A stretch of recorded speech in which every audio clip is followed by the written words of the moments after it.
नमस्कार। Shri Shri Ramakrishna कथामृत।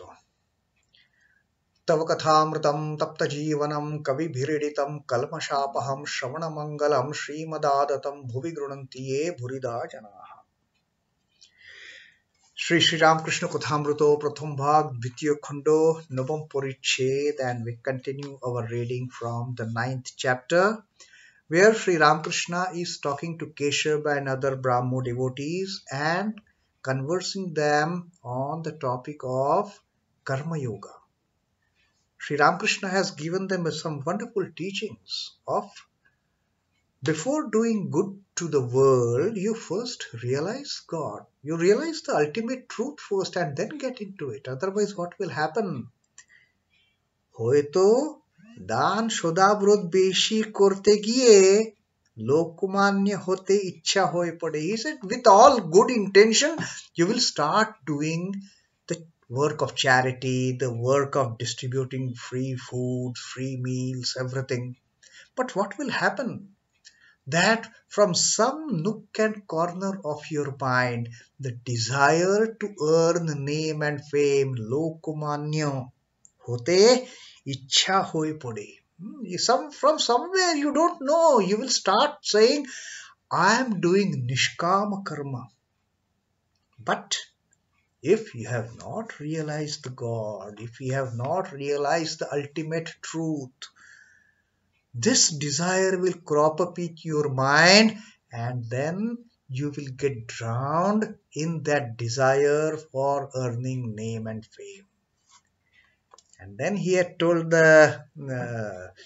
about his talk with Shambhu Malik. When Shambhu Malik had told Sri Ramakrishna, I want to build hospitals and schools and dispensaries and roads. And Sri Ramakrishna asked him, well, Shambhu, tomorrow if God appears before you and asks you to take a boon, what will you ask? Will you ask him, build 100 hospitals and schools and dispensaries and roads and tanks? Huh? Will you ask God this? No. First you realize him. You pray to him. You ask God. What one should ask from God?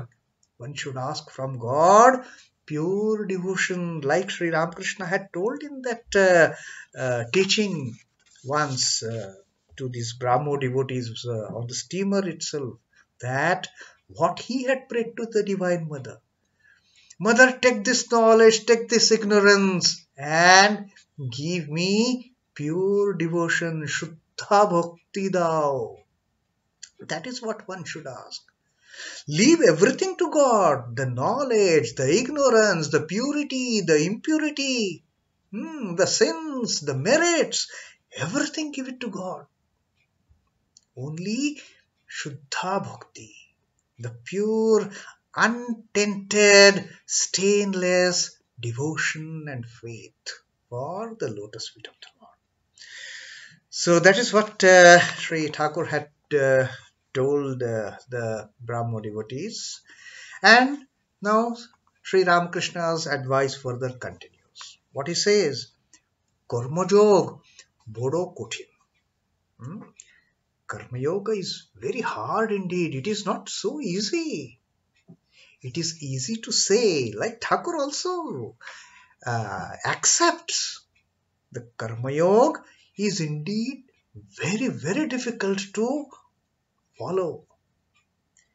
শাস্ত্রে যে কর্ম করতে বলেছে কলিকালে করা বড় কঠিন. The duties that the scriptures have mentioned for us to perform in the selfless manner, কলিকালে করা বড় কঠিন. It's extremely difficult to follow those injunctions of the scriptures in this Kali Yuga. Why? Because Thakur explains that Onnogot Prana. Our life is dependent on food. Not like olden days where all those sages and rishis and munis, they could go on without food for days and days together, maybe years. just standing on one leg, no food, no water, nothing. But that era was different. Today we are in the Kali Yuga. Our entire life force depends on food. Onnogot prano, beshi kurmo cholena. Say too much work is not possible. We have a limited lifespan for that matter. Earlier days we have heard that okay, that fellow lived for 500 years, 600 years, 1000 years. Now the maximum given is 100. And most of the people even don't reach that. So, Beshi Kormo Chalena, the lot of, too much of hard work is not possible now. Now, Sri Ramakrishna gives a beautiful example. Jor hole, Kobiraji Chikitsa korte gelo, edike rogi hoye jaye. He says, now if there is a high fever to a patient and you start treating that patient with the age-old medicine of a Kaviraj, the doctor of the olden times, who will, prepare the medicine in that pestle and mortar and then give it. Okay, today you take this, you see for 10 days if it works. If it doesn't work, come next. Maybe then another, decoction he will prepare and give it to the patient. Let us see for another 10 days. No, so Sri Ramakrishna says if that way we will start treating the patient of a high fever, he may just hoye jaye. He will just pass away, that patient. Beshi deri shoina. There is, these days you need fast acting. You can't wait for so many days for the medicine to act. Ekhone, D. Gupto. Those days there used to be apparently one medicine it was sold as D. Gupta. So that medicine was supposed to be a potent medicine for all the illnesses, all the fevers. सब मर्ज की एक दवा D Gupta, the one medicine for all your problems, health problems. That was a patent mixture that time, and that used to give a very fast results, like our crocin and paracetamol and imol and all those painkillers and antipyretics to bring down the fever. You take the medicine, another 10-15 minutes you start perspiring and your fever is gone. Whether it is permanent or what, that is different matter. You want instant relief. So Sri Ramakrishna says, today's world, he said, although he said this in 1886, in 1882, these words are still very much practical. Everybody is looking for instant results. And those days also, Sri Ramakrishna says, okay, people need instant results. They can't wait for Kaviraj's medicine to act on the fever. They want D. Gupta mixture. And in Kali Yuga, Karma Yoga is like D. Gupta's mixture. Like Kaviraj's medicine, not D. Gupta mixture. Now, what is the D. Gupta mixture for Kali Yuga? Kali Yuge Bhakti Yoga. Bhagabaner Nam Gungan or Prarthana. That is the potent, instant relief giving medicine of the Kali Yuga. The Bhakti Yoga. The devotional attitude. Bhagabaner Nam Gungan or Prarthana. Chanting the name of God and praying to the Lord. That is what we can do in the Kali Yuga. Bhakti Yogi Jugodharma. Bhakti Yoga is the law, is the dharma of this age, the Kali Yuga. Brahma Bhaktir Prati, now specifically pointing to all those Brahmo devotees. He said, তোমাদেরও ভক্তি যোগ, তোমরা হরি নাম করো, মায়ের গুণগান করো, তোমরা ধন্য. Now these Brahmo devotees, you see, Brahmo devotees, the Brahmo teachings basically is not dualistic. They believe in the formless God. But Keshav Chandra Sen, under the influence of Sri Ramakrishna, he had brought in these practices of singing the name of the Lord, singing the name of the mother. And Sri Ramakrishna says, addresses to these Brahma Bhaktas, that although you believe in formless entity, the formless God, Tomadero Bhakti, you are also doing devotional practices. Tomra Horinam Koro, you sing the name of the Lord. Mayer Nam Gungan Koro, you sing the name of the mother also. Tomra Dhanyo, you are great.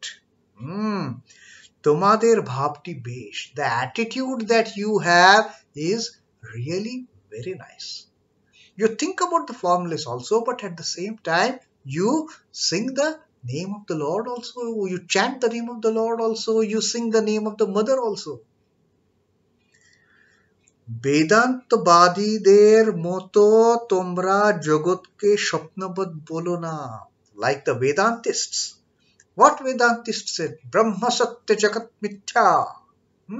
They say only Brahman is the reality. Rest everything is false. Rest everything is dream-like. So Sri Ramakrishna says, like those Vedantists, you don't say this Jagat, this world is false.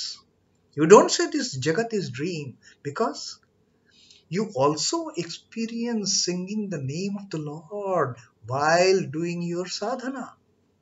You believe in that also and this also. Roshe Poshe. You do both. বেদান্তবাদীদের মত তোমরা জগৎকে স্বপ্নবোধ বলো না. অরূপ ব্রহ্মজ্ঞানী তোমরা ন, তোমরা ভক্ত. You are not the Brahmajnanis like those Vedantists. You are actually, you have the attitude of devotee, although you call yourself Brahmos, that we believe only in formless God, but you also have devotion in your heart. You are devotees. তোমরা ঈশ্বরকে ভক্তি person বলো, এও বেশ. You even accept the God with form. That is very nice. So, তোমরা ভক্ত, ব্যাকুল হয়ে ডাকলে তাকে অবশ্য পাবে. You are actually devotees. Sri Ramakrishna is encouraging them. There is a strong words of encouragement for the Brahmos that Tomra Bhakto, you are all devotees. Byakul hoye dakle take obosho pabe. If you call upon the God with most yearning heart, not that rough and tough heart of the Vedantists. The Vedantist will never have soft corner for the form, God with form. No. The Vedantist will say, Aham Brahmosmi, I am the Brahman. What is this entire world? Nothing. So Sri Ramakrishna says, you are devotees. If you pray to the Lord with a yearning heart, take obosho pabe, you will definitely realize the God. And the intention of saying this, giving this confidence, this boost to the Brahmos is, don't get disheartened. You will definitely realize God, because the Brahmos had this doubt. Suppose we don't realize God, should we give up all the duties? That was the doubt that Brahmos had asked Sri Ramakrishna. So he said, no, you have soft hearts of a devotee. You pray to the Lord with yearning heart, and you will definitely realize God.